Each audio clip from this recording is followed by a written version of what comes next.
Hello, y'all. Welcome to our Black History Sunday today.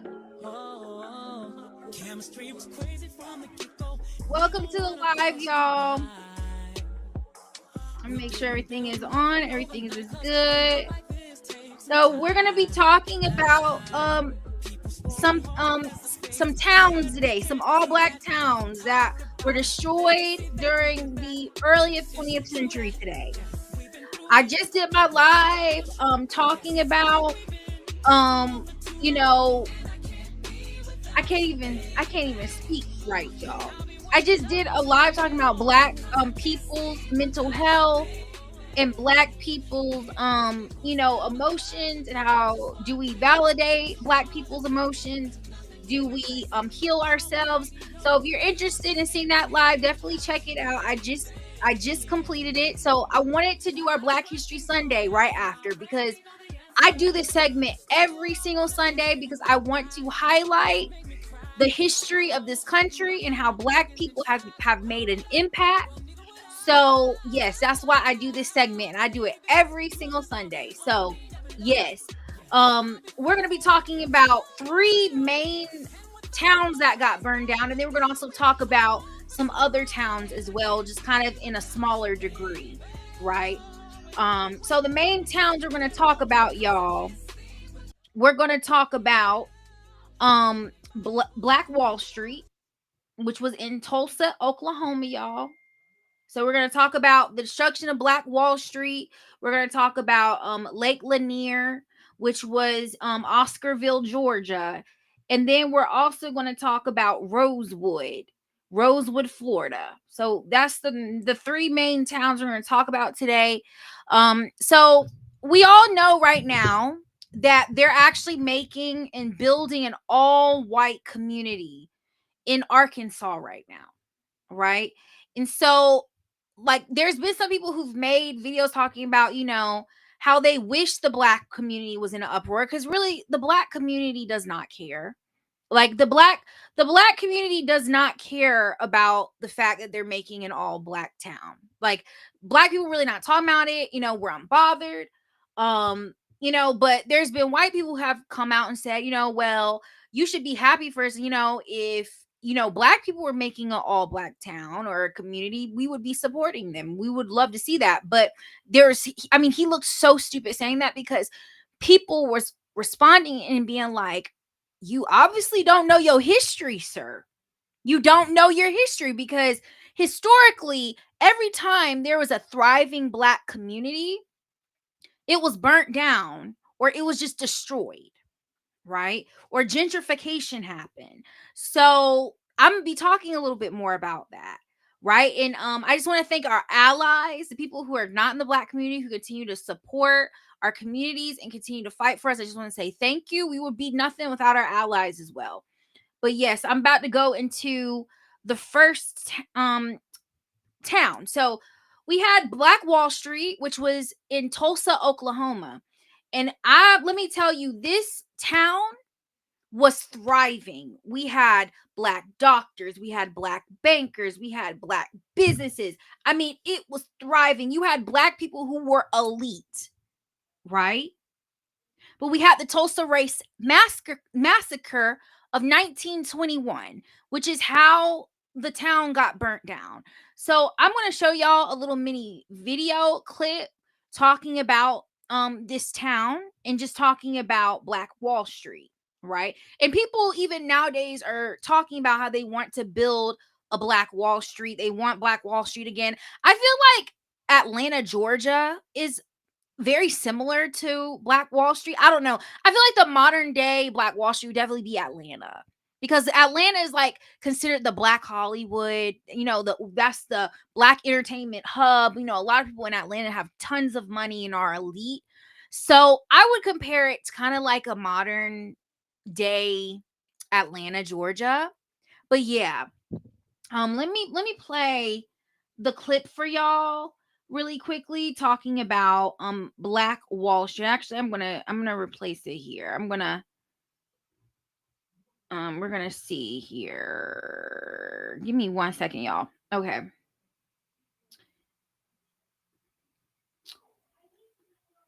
Okay, so there we go. I'm gonna just show that video, y'all. Did you know there was once a black city so wealthy, it was called Black Wall Street?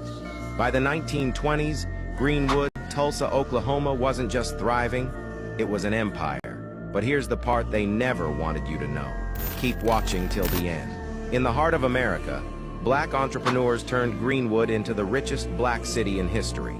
Black Wall Street had 600 black-owned businesses, luxury hotels, private doctors, and even 6 private planes. The people of Black Wall Street weren't just surviving, they were thriving. Doctors so skilled that even white patients came for treatment. Real estate moguls who owned entire neighborhoods. Bankers who financed black success. Imagine sending your kids to school in tailored suits, because education was that important. Wealth flowed through every street, high-end restaurants, jazz lounges, and grand theaters. But ask yourself, if Black Wall Street was so successful, why isn't it taught in schools? This story proves something powerful. Black success was always possible. If you're still watching, comment legacy and follow for more hidden stories.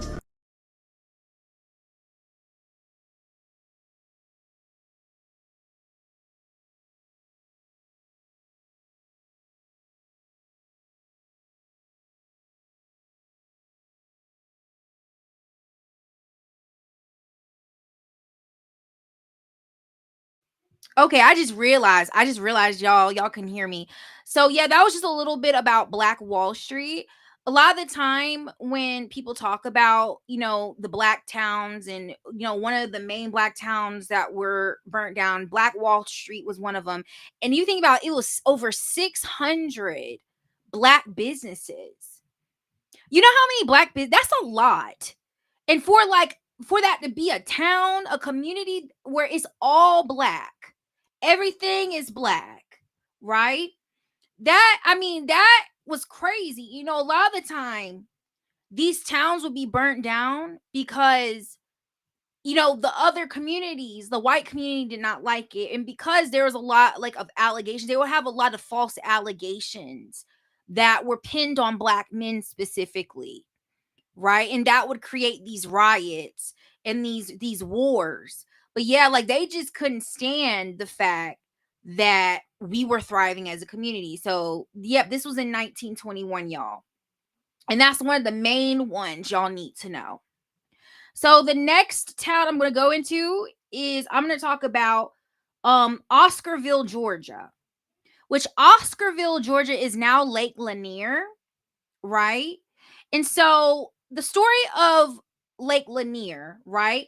So actually originally Oscarville, Georgia had it was attacked because of the allegations, right? That a white woman was being assaulted by a black man. And you had so many people coming to these towns, and they had a riot where they burnt down the town, they lynched people and all that, right? And then later, after the town was pretty much destroyed, right? After the town was destroyed, around I think it was 1951, you had people from the government. They turned the city into a lake, so they actually drowned out the entire city. They made sure everything was burnt down, everything was destroyed, and they drowned the city down, and they created Lake Lanier, which is pretty much now a hub. You have a lot of people who go on vacation over there. You have resorts, you have townhomes and all of that, right? So that's what Lake Lanier was. I'm going to show y'all a video talking about Lake Lanier a little bit. So let me see. I'm going to change it. Just give me 1 second, y'all.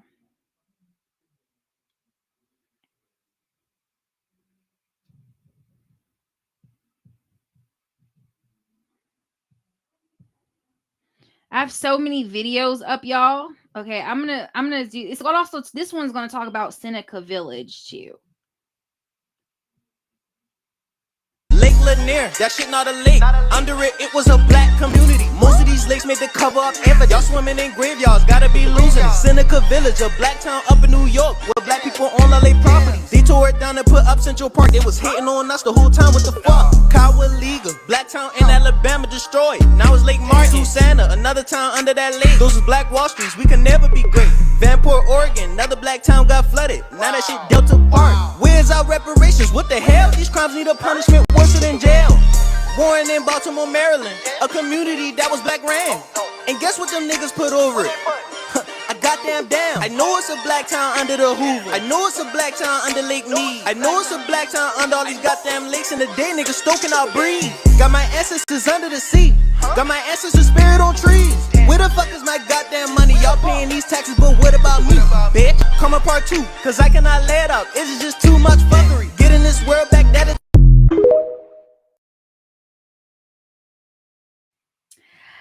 So yeah, it was a whole song, y'all. I wanted to let y'all hear the song, and it was kind of breaking down some of the other cities.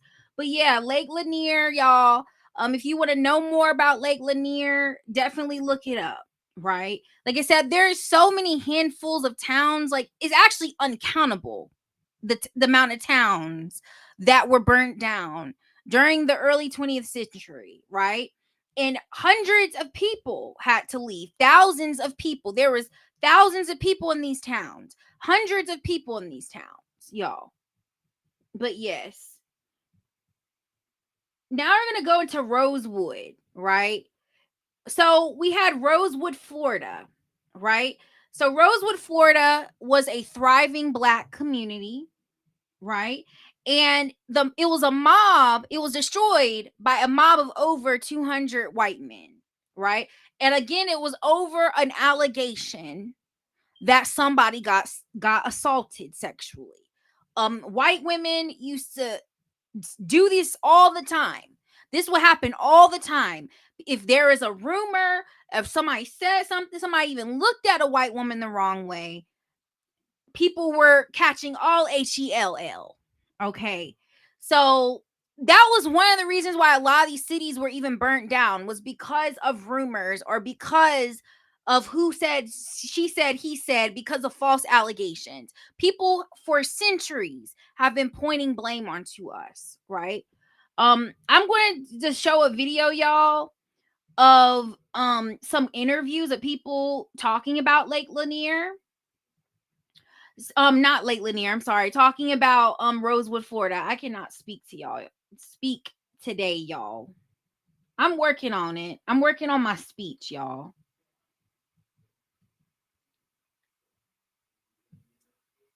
I'm gonna show this video here.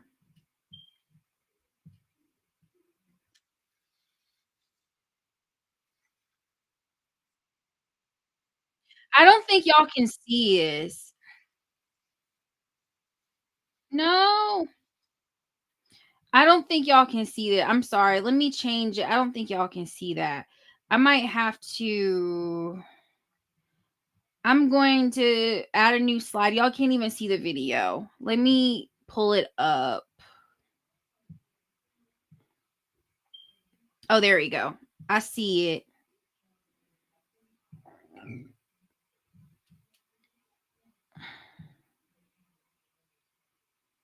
Okay. There, y'all can see it now.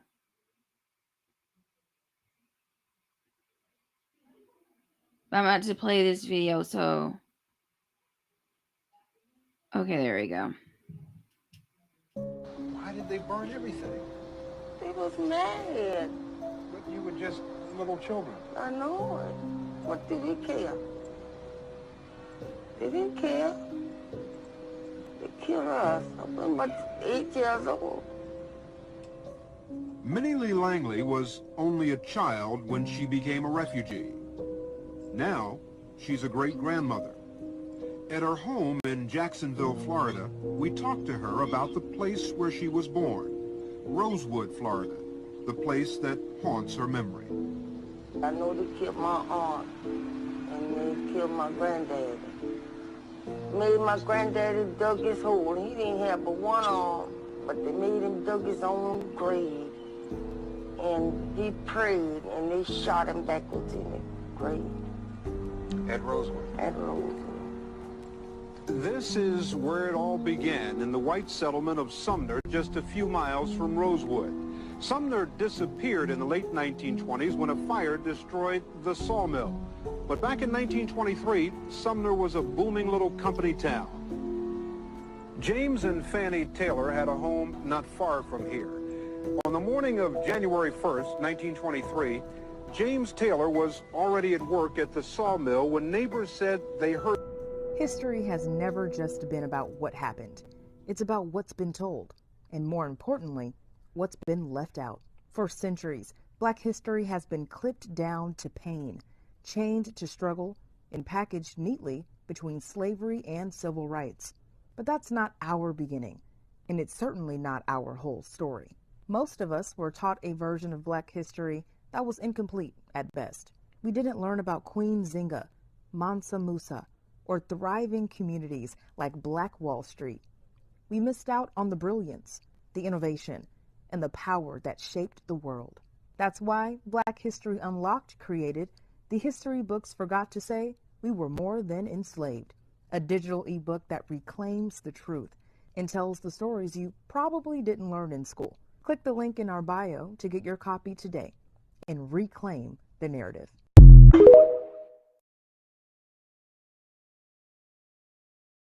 Okay, y'all. So that was a little bit about Rosewood. I might play another clip about Rosewood as well, because there's so many there's just so many towns, y'all. Just so many about Rosewood and everything. So I'm going to play this one, and this one video where a woman is actually visiting the historical location.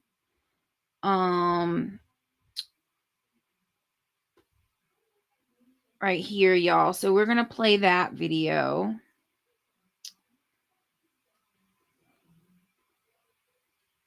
On January 1st, 1923, a thriving Black town named Rosewood was destroyed after a white woman claimed to have been assaulted by a Black man. Her husband gathered an angry white mob of several hundred. They went to Rosewood and spent the week shooting and lynching every resident they found and burned their properties. Any and every survivor that either evacuated by train or hid out in nearby swamps abandoned their homes and never returned. And the twisted mouth.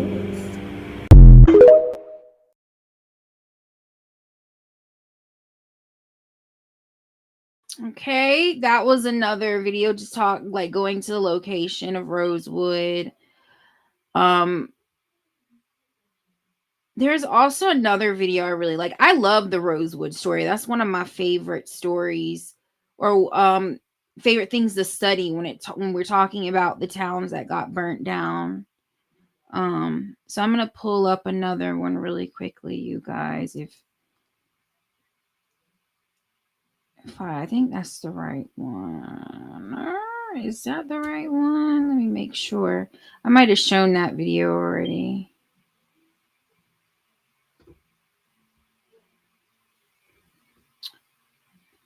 There's another one really quickly. Just give me a second, y'all. But yeah, I miss so many towns.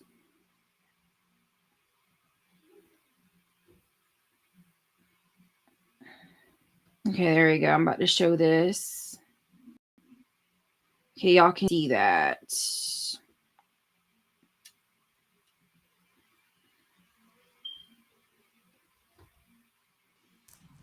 If the land could cry, she would scream.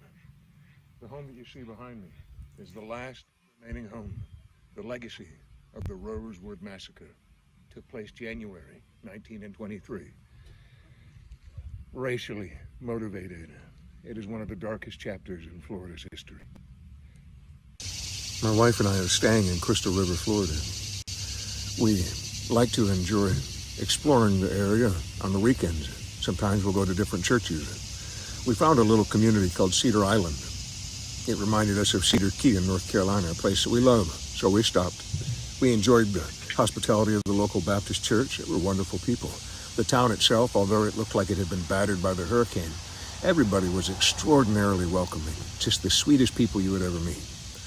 On the way out of the town, there was a small marker along the side of the road, and my wife said, it says Rosewood. And it jogged my memory, and I said, man, that reminds me of the Rosewood Massacre. Bear in mind, I'm on the spectrum, and sometimes I hear things and they stick with me for a very, very long while, and it reminded me of a story that my grandfather told me about the Rosewood Massacre. My wife began to read on the Wikipedia page, and I said, that is it? I said, I could tell you the rest, and I did. One of the worst examples of racial rioting that's ever happened in the United States of America, let alone Florida, happened there. But first you have to understand a little bit of the history. And I'm sorry for the cars going back. Believe it or not, this is a beautiful little spot here that I always come, usually come at night, and there's not a lot of business around it. But to understand the massacre, you need to understand the history, and the history is the town was founded in around 1847. And it was founded by wealthy white settlers, but there were a lot of black folks at the time too.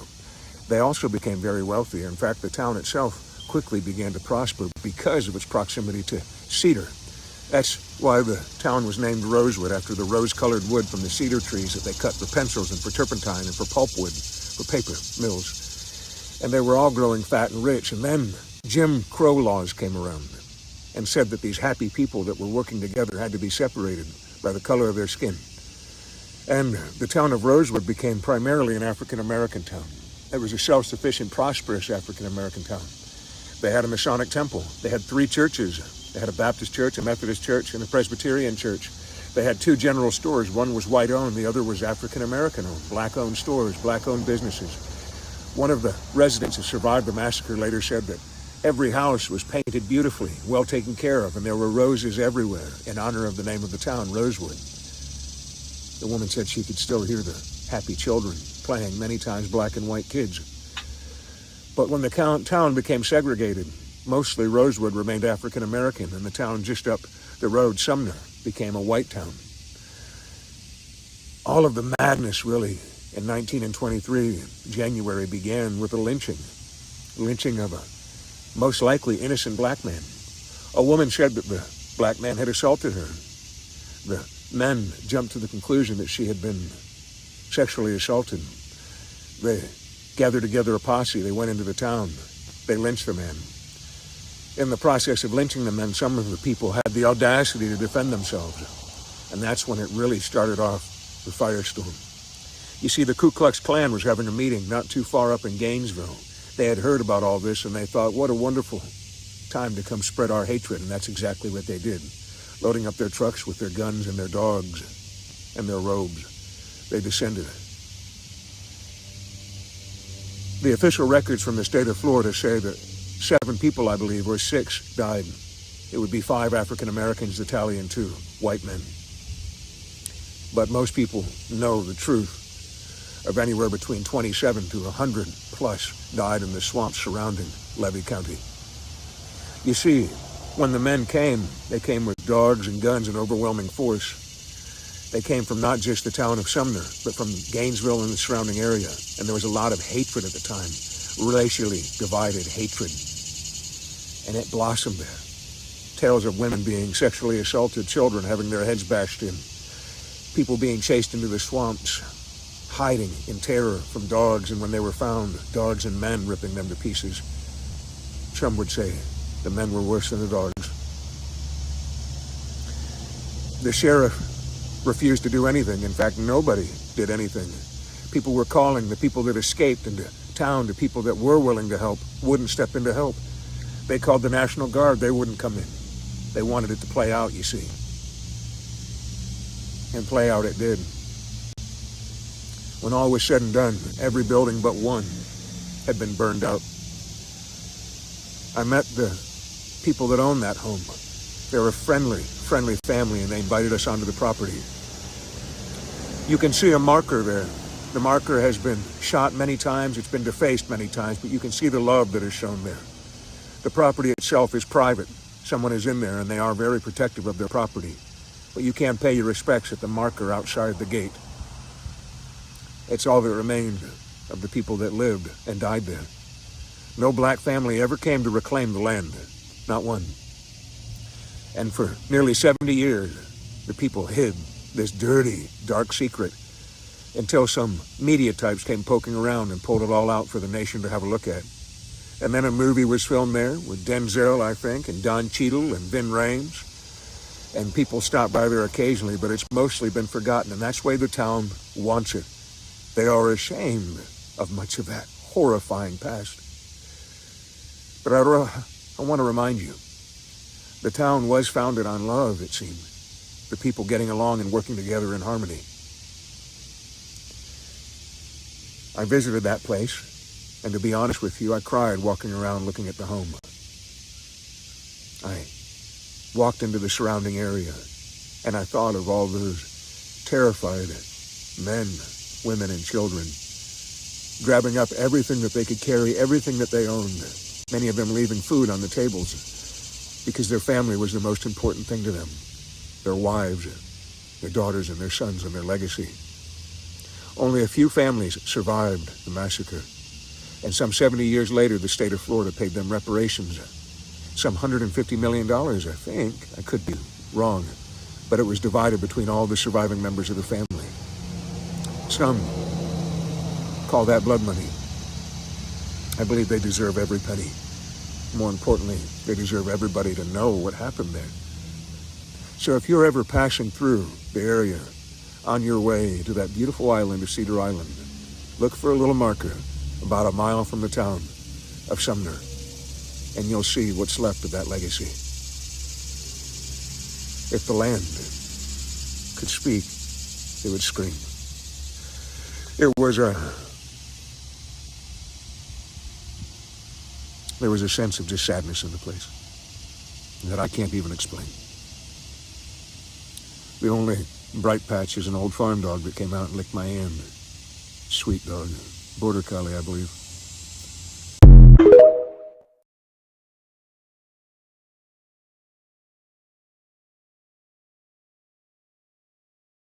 All right, so that's a little about Rosewood. I loved the way he told the story. That was my favorite story out of everything. Last little clip I'm gonna show is talking about the highways. A lot of the highways of today, the interstate system, a lot of the interstates and highways were actually built on all black towns. And they did this on purpose because they wanted to drive out the black towns, right? See, throughout history, historically, it's never been seen as a good thing to have an all black town or all black community, right? And people have always done everything that they could to destroy these black towns. So I'm going to show this other video, y'all.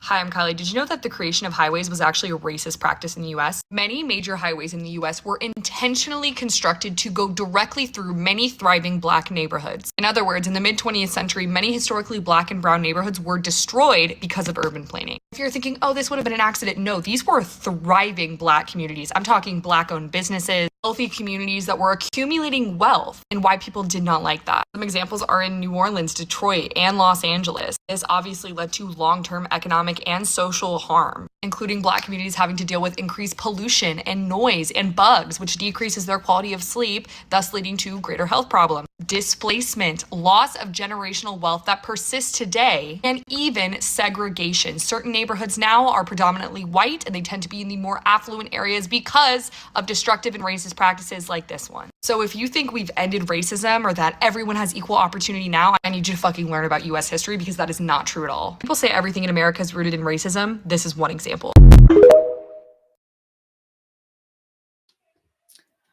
Okay, y'all, and I'm gonna be 100% honest. Like the stories go on and on, right? I'm gonna show y'all this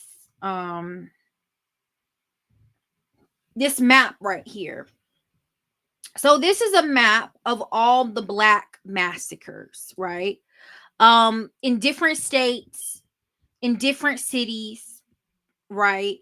They're all here. So all of the massacres that have happened historically, that have created destruction of black communities, or that destroyed anything that had to do with us, um there's a lot of them, and there's a lot of undocumented ones as well. A lot of people don't talk about that. Not every single massacre or every single violent attack that was on a city or on a town or a black community has been even recorded.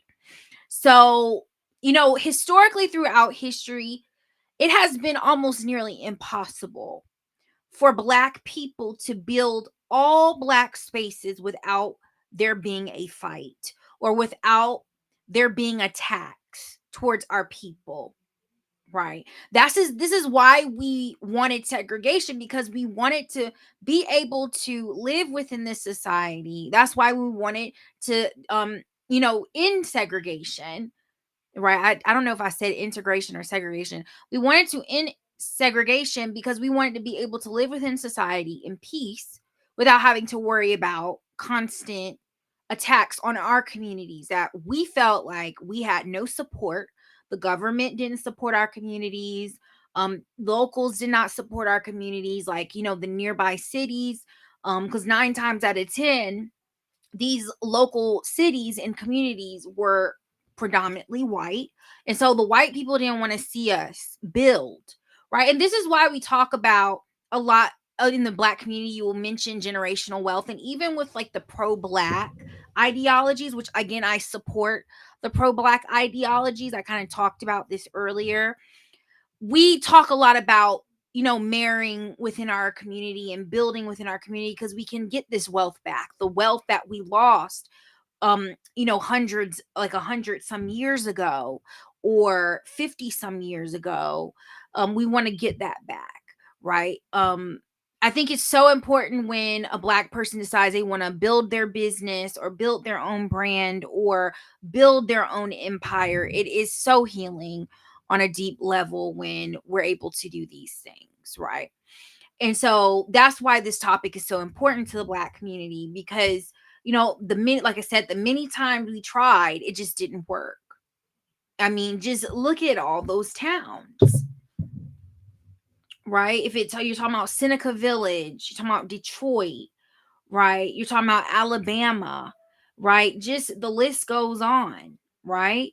Seneca Village, which is now Central Park, was also a all black town or community that was destroyed as well. So, yes. Lake Martin was an all black community at one point. Lake Martin in Alabama, right? So I would definitely look up these things and do research, because they don't teach this in school. They don't teach this in school, and they should. They should teach this in school, right? But yes, other than that, y'all, I'm trying to think anything else. I'm gonna see if I can show y'all any other clips or anything.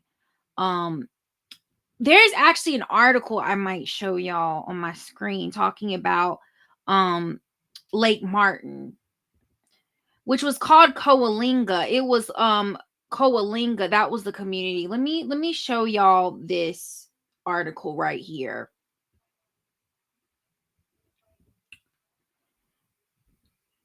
Let me really delete my camera, y'all. I don't think y'all can see it. Y'all still can't see it. I'm trying to pull up the article. Let me replace.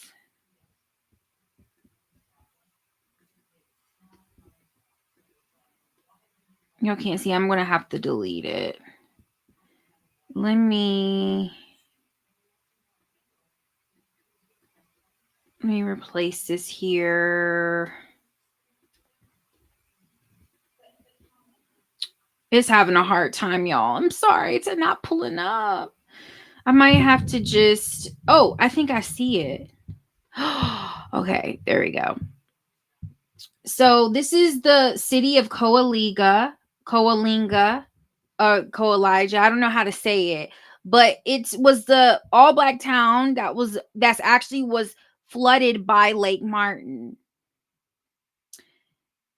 right? So this was in Talladega, Alabama.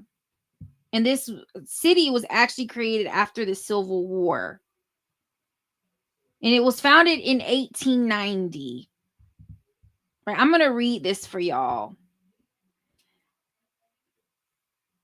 In 1890, he was able to obtain 16 acres of his. Okay, sorry y'all.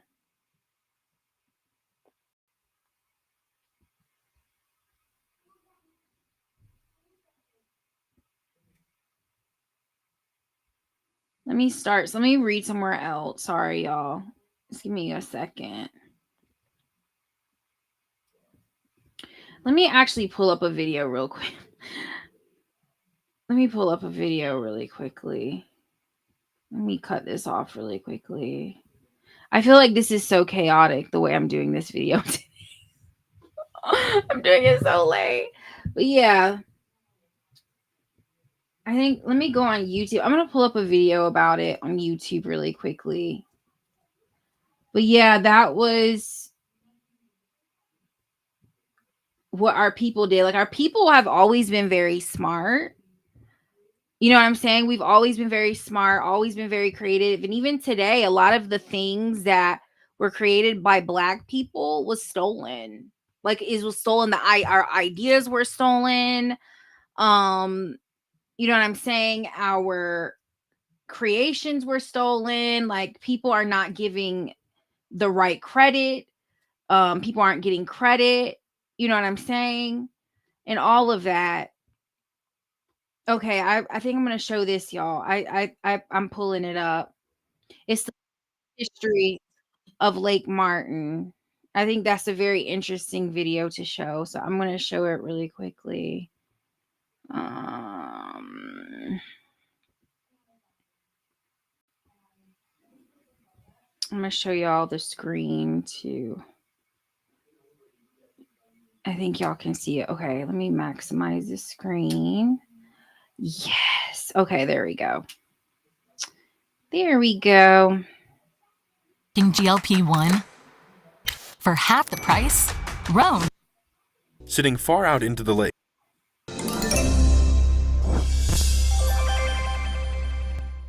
Lake Martin, the Pearl of Alabama, with 880 miles of shoreline, is one of the largest man-made lakes in the world. But if you ask anyone down south, it is also one of the most popular destinations in the Cotton State. So, whether you're into adventures and heart-pumping activities, or looking for hiking trails and stunning viewpoints, or trying to enjoy the slow tempo of the South, spiced with a bit of comfort food, Lake Martin is a place for everyone to enjoy. One of Lake Martin's landmarks is the famous Kalijah restaurant, sitting far out into the lake on a peninsula. One can recognize it by a tall wooden statue of an Indian standing in the front of the restaurant. It's the very same wooden Indian from Hank Williams' song, Kalijah, the story of a wooden Indian who fell in love with an Indian maid. However, not many people know that some 80 feet beneath the waterline lies the town of Kalijah. Even though one of the rare prosperous majority Black communities in the South at the turn of the 20th century, Kalijah is now nothing more than another chapter in the less-known history of the United States. The history of Kalijah is a short but fascinating story of a thriving Black community. It's a tale of a group of men and their families determined to build lives out of the ashes of the Civil War in the racially segregated South. In just a half-century, the hardworking Black men and women turned a neglected land along Kalijah Creek into a promising industrial and farming community. Its development, however, was interrupted by the same progress they strived for. Kalijah and the entire area along the Tallapoosa River found themselves in the way of the Alabama Power Company, which in 1916 obtained the right to build a dam on the river. When the dam was finished in 1926, life for the Kalijah community and other settlements along the river ended. Once the dam gates were closed, the river flooded the area and sent Kalijah into the depths of the newly created Lake Martin. Back in the days after the Civil War, Alabama was still a dangerous place for Black people.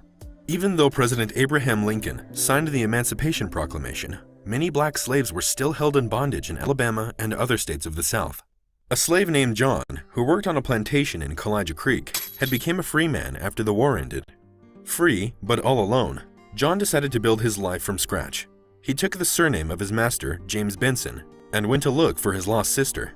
During the age of slavery, It was a common thing to separate family members. John's sister was separated from him when they were still children and was sold to a landlord in Florida. John undertook a risky endeavor, wandering the lands of Florida, but was finally rejoined with his sister. Together, the two of them returned to Alabama, where John found a job in Cahaba Field coal mines in Shelby County. Mining coal was a difficult job, even for the work-hardened man John was. He was paid only 60 cents per ton mined, but managed to save $100 by 1880. It was quite a large amount of money for anyone at the time, let alone a former slave. The money was the initial capital that John Benson used to buy land along Kalijah Creek. Good crops and the favorable price of cotton allowed John to grow his wealth. Finally, after a decade of hard work, he had enough money to buy 160 acres of his former master James Benson's land, the land that was part of the very same plantation where he used to work as a slave. John was anything but an idle man. He worked day and night on his cotton farm. Unlike the old times when he worked for food and shelter, now his hard work paid off. By 1898, John Benson accumulated substantial wealth. He had over 3,000 acres of land, a brickyard, a sawmill, a grist mill, and a cotton gin, with a compressing mill. Along with 40 other families, both black and white, he planted corn, cotton, and sugarcane. 1,000 acres of his land, covered with pine, oak, and hickory, provided abundant resources for the sawmill. Once an enslaved man, John Benson was now a wealthy landowner. His most significant wealth, however, was the community of farmers he created. Each of them had a job and a house of his own. There was even a tiny cabin schoolhouse where kids were provided basic education. It was something most black people in the South could only dream of. The community John Benson created was just an indication of what Kalijah was about to become. John's son, William Benson, inherited his father's vision of creating a prosperous black community and took it to a higher level. William was one of 3 children John and his wife Julia had. John insisted all his children were provided a proper college education. William started his education at Fisk University and finished it in 1895 at Howard College in Washington with a Bachelor of Arts degree.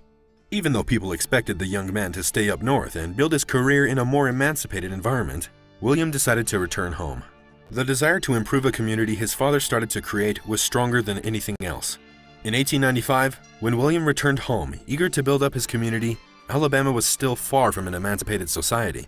However, the period between the Civil War and the turn of the 20th century was marked by some progress in relations between blacks and whites in the South.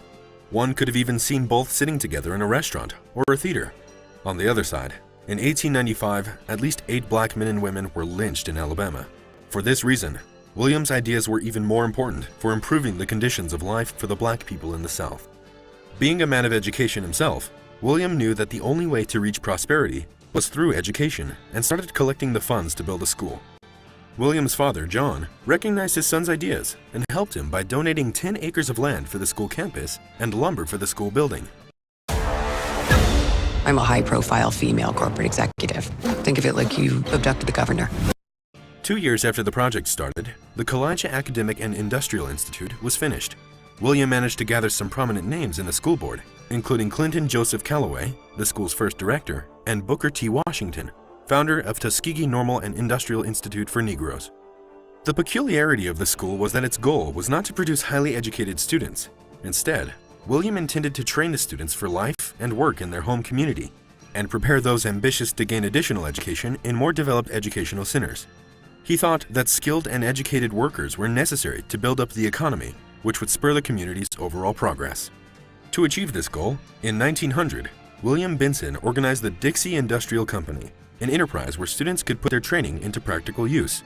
Such a company was planned to take the Kalijah farming community to a new, higher level, transforming the natural resources into finished goods for sale.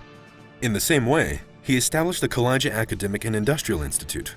William did a marvelous job setting up an industrial center for the village. Dixie Industrial Company comprised one of the most modern sawmills in the South, the largest turpentine distillery in the region, and a cotton ginnery. The company's farming business spread over 10,000 acres of land and employed 300 people, of which 30 were whites. Black and white families of the Kalijah community lived and worked in relative harmony. William's ideal was to secure a job for all of them, including children in the school. His plans went far beyond this, as he wanted to attract black people from other villages to come to Kalijah. In 1898, he declared an intention to spend more of his own money to build a new community for poor black families. He hired William Gray Purcell for the job, at the time a student of architecture, and got the sketches for the dwellings and the town center done. Unfortunately, the project was abruptly abandoned when an angry white mob, jealous of Benson's wealth, lynched a black man and stormed William's house. The setbacks were many, as most white folks were unwilling to see the Kalijah black community thrive. William Benson, however, never backed away. He never lost hope for a better tomorrow, not even when Kalijah Academic and Industrial Institute was burned to the ground. Instead, he started it all over, gathered contributions, and ultimately built a new school campus. There was no end to William's plans and will to develop his small community. One of the things that they still lacked in the first decade of the 20th century was proper communication infrastructure. Kalijah was connected to nearby towns with curvy, often muddy mountain roads. It affected not only the transport of people, but of goods as well. The solution was to build a railroad. William got to work and convinced several English and Canadian firms to finance the railroad that would connect Kalijah with Alexander City. In 1914, the first black-owned railroad in the United States was opened. 16 miles of railroad connecting Kalijah to the Alabama Railway Network allowed Dixie Industrial Company to transport lumber and other goods to large trading centers and seaports. The railroad proved itself a great success as Dixie Company began exporting goods to Europe, with Germany being a major customer. That same year, the downfall of the Kalijah community began. When the war started in Europe, the Atlantic port was closed, and the Dixie Company lost an important market. In the following year, due to financial problems, William Benson lost control of both the Kalijah Academic and Industrial Institute and the Dixie Industrial Company to the Board of Trustees. His already aggravated health worsened, and in October 1915, William Benson died. He was buried on the campus of the Kalijah Institute, the place he invested his whole life into. In 1916, the Alabama Power Company obtained the right to build a dam on the Tallapoosa River and sealed the destiny of the Kalijah community. When 10 years later, the water began to fill the creek and form Lake Martin, Kalijah Industrial and Academic Institute closed its doors. The community of thriving black people ceased to exist. Almost a century later, thousands of people passed the Kalijah Bridge on Lake Martin, unaware that beneath them, the remains of the picturesque village, a community of black people who strive to build themselves a life worthy of man. For more videos on the most amazing forgotten parts of our history, be sure to subscribe to the Intrigued Mind channel, like the video, and leave your suggestions in the comments below.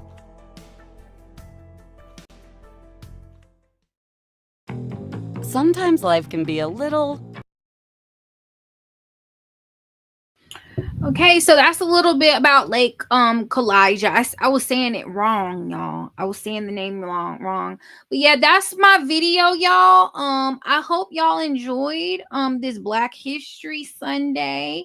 I just wanted to talk a little bit about, you know, the towns that have been burnt down, and just kind of give them overview and just kind of like educate y'all, because like a lot of these towns, you're not going to learn about them in school. Right. And that's why you have men who will sometimes go online, or people who go online talking like, oh, it's just easy as 1, 2, 3 for Black people to just build their own communities. But actually, it's not as easy as 1, 2, 3. It has happened many, many times where we've tried building our own communities and it got destroyed. Either it got flooded out, either it was destroyed by mobs and racial attacks, or they were just forced out of their towns. Like they were just had the Black people had to leave the town behind because they were forced out, right? Gentrification, right? Gentrification happens a lot in these type of communities, so we have to keep all of that in mind. But yes, other than that, I hope y'all have a wonderful rest of your night. If you want to follow me, my social medias, it's all down below. Let me know what subject y'all want me to cover on the Black History Sundays. I'm getting a vision of the KKK. I might talk about the KKK one Sunday about that. And yes, the KKK still exists. They are still around. They're not as active as they were, but they are definitely coming out of their shells now. So definitely be careful, y'all. That's coming deep on my spirit. Be careful, y'all. Right. But other than that, Black people, we're continuing to move up. We're continuing to do better, get education. And the more you get an education, the more you heal yourself, the more you better yourself, the better you'll create an opportunity for other people in our community as a whole to evolve. So I just want to like say that. And yes, but other than that, I'm always talking about black issues on my page. I have a passion for the black community, in working with black people, as well as working with kids who are African American, who are black as well. So yes, other than that, I wish y'all a wonderful rest of your night, and I will be seeing y'all next time with my show. So yes, y'all have a good one.